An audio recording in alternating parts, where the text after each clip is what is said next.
Hello YouTube, Sidekick here with an update to the Bon Homme Richard carrier mod that I mentioned in a video a while back.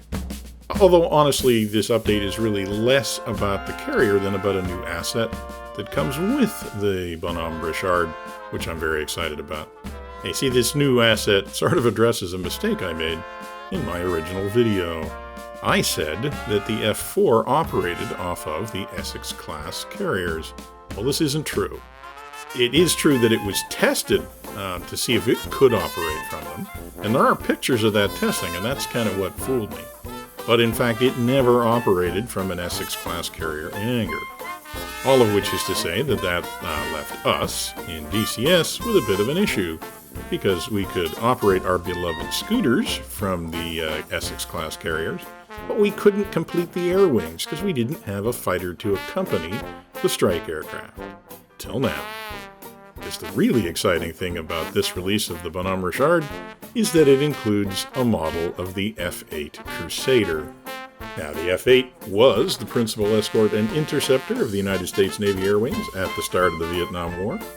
Conceived in an era when aircraft design was evolving rapidly, the Crusader was affectionately dubbed the last of the gunfighters, because even though it was a modern aircraft in terms of speed and agility, it was very much a throwback to an earlier era in terms of armament, which initially was limited to only 20mm cannon. The Sidewinders were added later.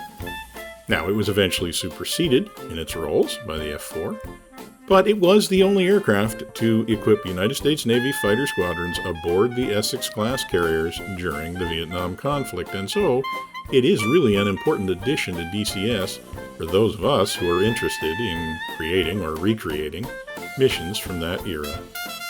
The model in the initial release is flyable, but the developers caution that it's really much better suited to the AI at this point. But I know they are continuing to work on it, so improvements should be expected. Still, even an AI version is an important addition to DCS. It means that we can not only have a realistic early Vietnam-era deck load on a genuine early Vietnam carrier, we can also now put together a full Task Force 77 at Yankee Station with Essex and Forrestal class carriers and all of the major aircraft types they carry. And this will be even more impressive when Heat Blur's F-4 arrives. So once again, congratulations to TETET, the developer of this mod. I think it's an excellent addition to DCS. The link to download it is in the description if you want to give it a try. And for now, I'm just going to let the rest of this tune play out, give you some more footage of the Bon Homme Richard and the F-8 Crusader.